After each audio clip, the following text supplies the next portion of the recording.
Vamos à nossa palavra. Eu tenho alguns minutos, porque eu vou dar o tempo para os batismos. Quando eu estiver encerrando, como eles já estão prontinhos, quando eu estiver encerrando a palavra, eu vou dar a direção para eles se dirigirem para o lugar onde o pastor Maurício já orientou, mas eles vão ouvir a palavra nesse momento também. Isaías capítulo 1, de verso 10 ao verso 20, nós vamos encontrar Isaías trabalhando. Você que é novo aqui, você que ainda não é membro de igreja evangélica, você que está começando na fé, nem sempre conhece o que é que o escritor bíblico, a motivação, o porquê de ele escrever esses textos que às vezes parecem assim tão difíceis, porque são observações bem firmes, bem contundentes. Mas a semelhança de Israel, a igreja de hoje recebe essa palavra, porque a semelhança de Israel, a igreja de hoje também tem comportamentos similares com a religiosidade. Então a palavra de hoje, ela tem a finalidade de mostrar que religiosidade não agrada o coração de Deus.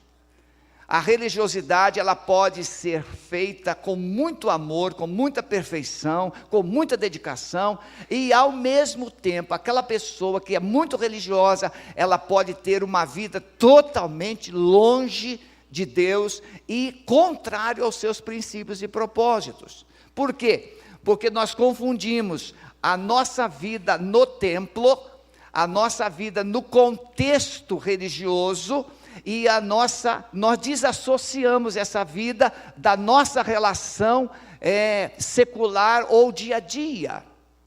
Então na igreja, no templo, seja qual for a religião de cada pessoa, ela tem um comportamento, ela tem uma relação espiritual, ou ela é espiritualista, ela é espiritual, mas no seu dia a dia, decisões, hábitos, práticas, estão totalmente desassociados do que a palavra de Deus ensina.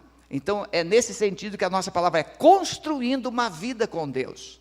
E construir uma vida com Deus é semelhante ao que Jesus diz em Mateus 7, construir uma casa precisa de fundamentos. A fé precisa de fundamentos. A fé precisa de conhecimento verdadeiro. A fé precisa estar alicerçada na pessoa de Deus e não em ritos ou práticas. Então é nisso que nós vamos falar nesses poucos minutos. Então Isaías capítulo 1, eu vou ler somente, você tem na tela, mas eu vou ler somente o verso 19 e 20, que ele fala assim, olha: se quiserdes e me ouvirdes, comereis o bem desta terra, mas se recusardes e fordes rebeldes, sereis devorados à espada, pois a boca do Senhor o disse. Então ele vai mostrar nesse texto, nesse capítulo 1 de Isaías, que o povo estava jejuando. O povo, como é que era o culto judaico naquele contexto? O povo pegava o seu animal, o seu cordeiro, a sua ovelha, o seu boi, e ele levava para o sacerdote, e o sacerdote fazia o sacrifício, porque o sangue do animal que era usado para simbolizar a purificação do pecado do penitente.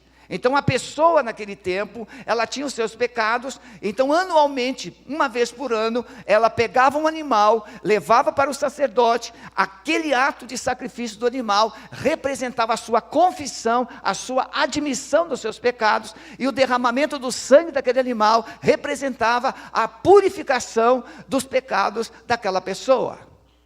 Mas aquele animal representava Jesus, ou ele apontava para Jesus, que era o quê? Que viria o Cordeiro de Deus, que viria para derramar o seu sangue, para nos purificar de todo o pecado, como diz lá em 1 João capítulo 1, verso de 5 a 7, nós vamos encontrar que o sangue de Jesus nos purifica de todo o pecado. Se confessarmos os nossos pecados ao Senhor Jesus Cristo, Ele é fiel, Ele é justo para nos purificar dos pecados e nos livrar de toda injustiça.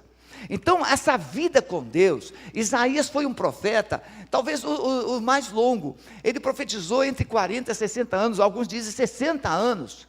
E Isaías, ele é o profeta messiânico. Ele falou muito a respeito da vinda de Jesus. Tanto é que no capítulo 53, ele vai falar exatamente, ele escreve 700 anos antes de Jesus nascer, ele escreve como Jesus iria morrer. Então ele vai falar do sofrimento do Filho de Deus, ele vai falar do sofrimento do servo, é o servo sofredor. Ele levou sobre si as nossas dores, os nossos pecados, as nossas iniquidades, o castigo que nos traz a paz estava sobre ele, e pelas suas pisaduras nós fomos sarados. Isaías escreve, e segundo a tradição, não há um escrito propriamente, mas segundo a tradição, Joséfo e outros, que Isaías pode ter sido executado pelo rei Manassés, que foi um rei muito perverso de Israel, e cerrou Isaías em vários pedaços. Colocou Isaías dentro de um tronco, e cerrou aquele tronco, e partiu Isaías. Por quê? Porque Isaías era um tipo de João Batista. Isaías falava. Então, por isso que o seu livro divide-se em duas partes. A primeira parte, do capítulo 1 até o 39, representa 39 capítulos que representam o Velho Testamento, que fala sobre um Deus que é justiça. E do capítulo 40 ao 66, 27 capítulos, representam o Novo Testamento, que fala do Deus poderoso, mas que é um Deus de graça e amor e misericórdia. Então veja, nós temos uma Bíblia representada, ou uma Bíblia tipificada, num livro da Bíblia, que é o livro do profeta Isaías, e ele traz a mensagem de juízo no Velho Testamento, mas ele traz uma mensagem de esperança e de restauração no Novo Testamento.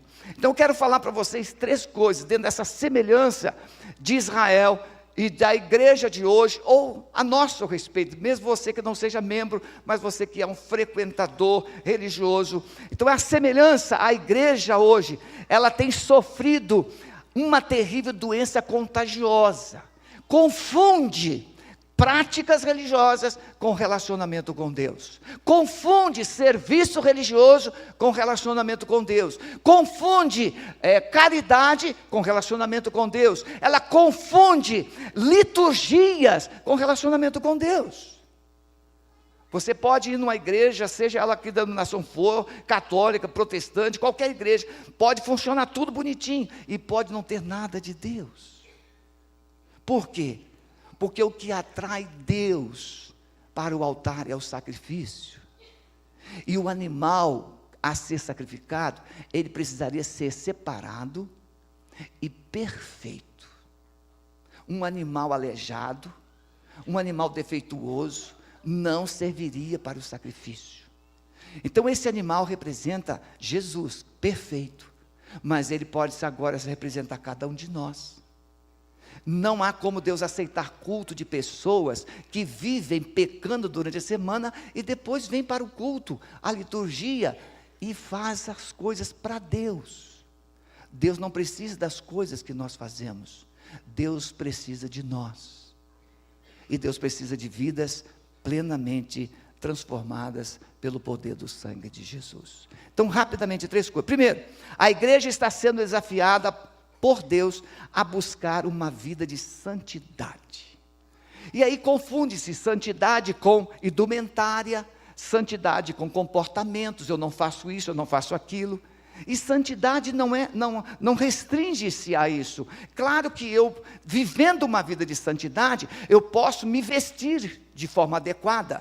Claro que, vivendo uma vida de santidade, eu posso ter atitudes mais convenientes, mais equilibradas, mas a santidade é você andar com Deus, é você construir um relacionamento com Deus. Veja, a Bíblia diz que Deus é luz, e uma pessoa quando está vivendo o erro, o pecado, ela tem dificuldade de vir para a luz.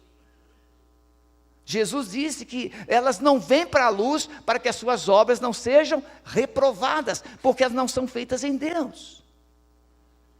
Quando a pessoa comete um pecado, ou ela vive pecando, ou ela anda num estado de desobediência, de rebeldia, ela não gosta de ser confrontada. Como é que é viver na luz hoje? É você pegar a Bíblia, que é a palavra de Deus. A Bíblia diz assim: lâmpada para os meus pés é a tua palavra. Jesus disse: eu sou a luz do mundo, aquele que me segue não andará em trevas. Então você precisa pegar a sua vida e colocar diante da Bíblia e dizer assim: o que é que a Bíblia diz a respeito da minha vida? Você precisa pegar a sua vida e colocar diante de Jesus e perguntar assim: Senhor Jesus, como é que eu estou andando, vivendo? Como é que eu estou pensando? Como é que eu estou me relacionando? Veja, você coloca a sua vida diante de Jesus e Jesus vai dizer para você. Agora você confunde santidade em se vestir de uma certa maneira, cortar o cabelo de certa maneira, fazer coisas. E aí você fala assim: não, Deus gosta muito de mim, porque eu ajudo muita gente, eu faço isso, eu faço aquilo. Isso é muito bom para Deus, mas isso não torna você aceito por Deus, porque isso é nossa obrigação. Isso é mais ou menos assim, mulheres. Um marido bota comida em casa, ele aluga uma casa boa para você, ou compra uma casa boa, ele te dá roupa, ele te dá até viagens para o exterior, para onde você quiser, mas ele não é fiel a você. E aí, o que você faz com tudo que ele te dá? Você fica com raiva. Por quê? Porque não adianta você ter um marido que te dá tudo, mas ele não é seu marido. É isso que não é ser santo. Você quer fazer tudo para Deus, mas o seu coração não é de Deus. Você está comprometido com outras coisas. Segundo, porque a hora voa e eu não posso voar. Não é? Segundo, fundamento. Então eu falei o quê? Igreja que está sendo desafiada a buscar. Você busca Deus, um relacionamento com Deus, através de uma vida de santidade. E santidade não é indumentária, não é só comportamento. Santidade é um relacionamento diário, constante com Deus. Porque se eu estou na luz, você já percebeu? Se você está na luz, você enxerga um sujinho na roupa. Por isso que nas boates é tudo escuro.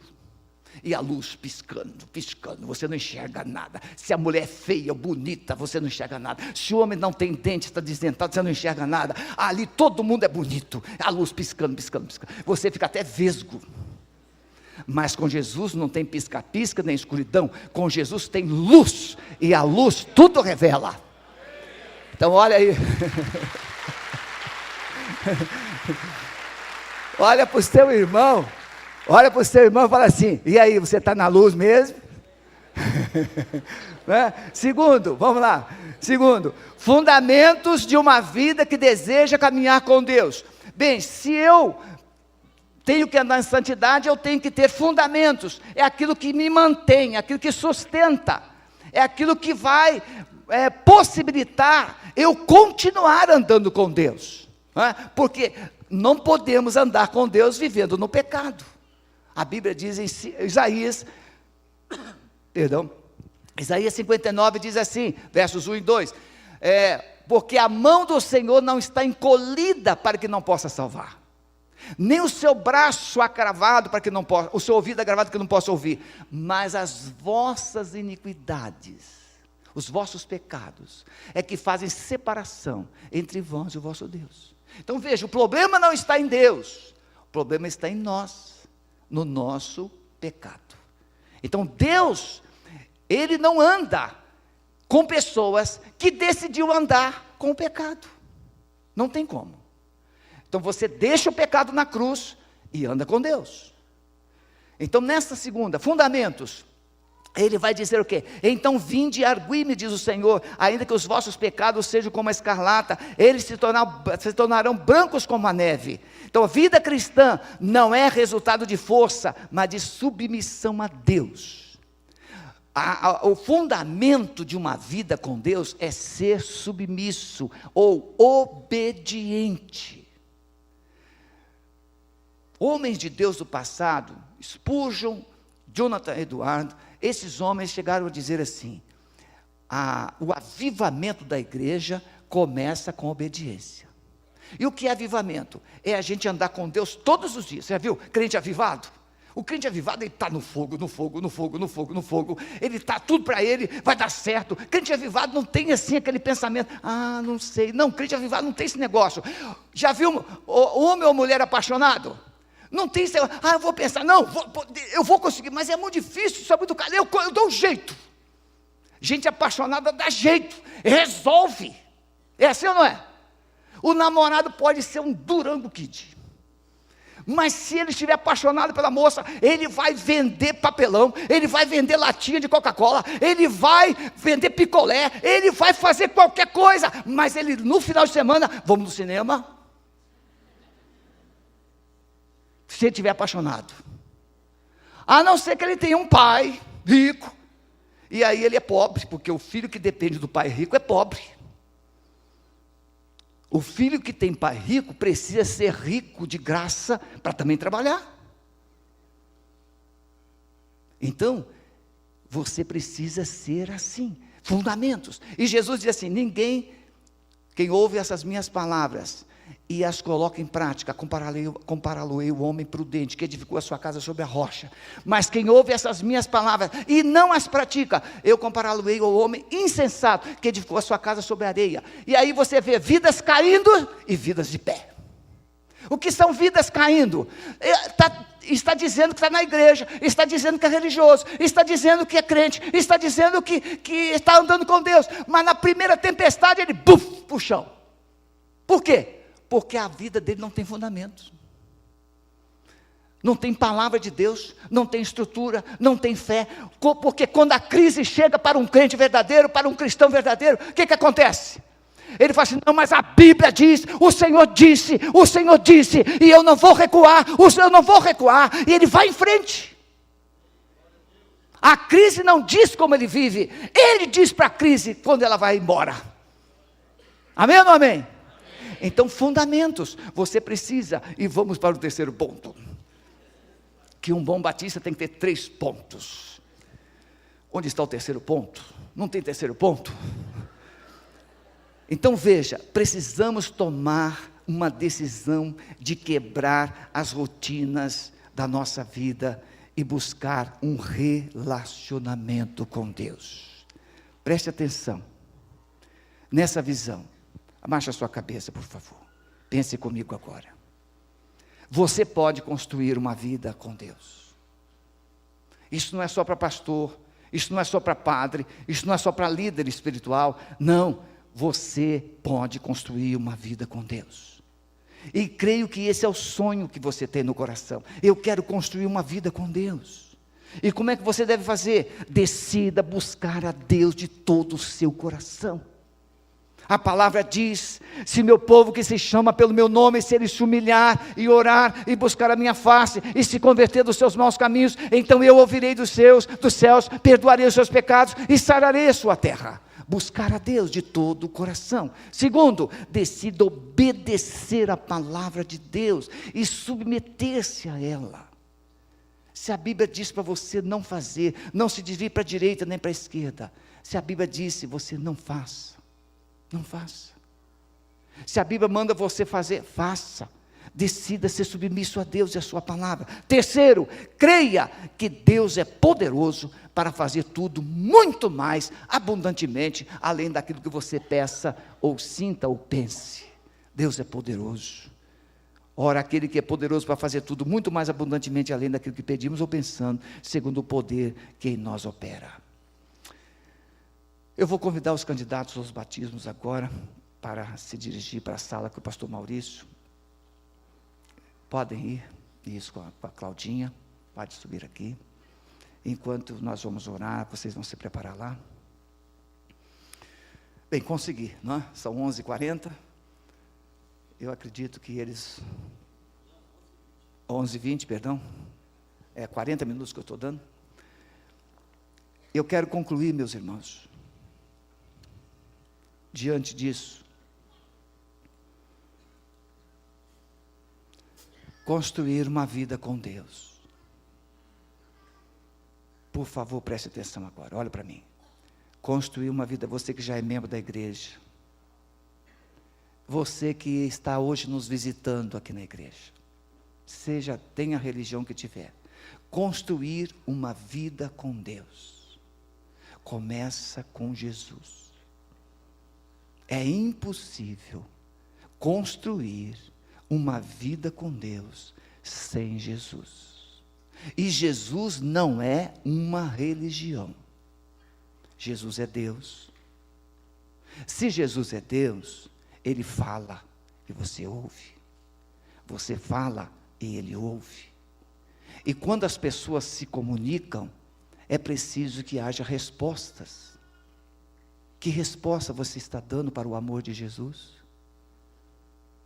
A Bíblia diz: nós o amamos porque Ele nos amou primeiro. Ele amou você. Ele morreu por você. E muitas vezes ainda estamos pensando no que Ele precisa fazer. Ah, se Deus me ama, Ele vai fazer isso. Não, Ele já fez. Ele já fez. Deus não precisa fazer mais nada por você. O meu pastor dizia assim: se aceitar a Jesus não nos levasse para o céu, já valeria a pena, porque Ele nos livraria de muitos infernos aqui na terra. Verdade.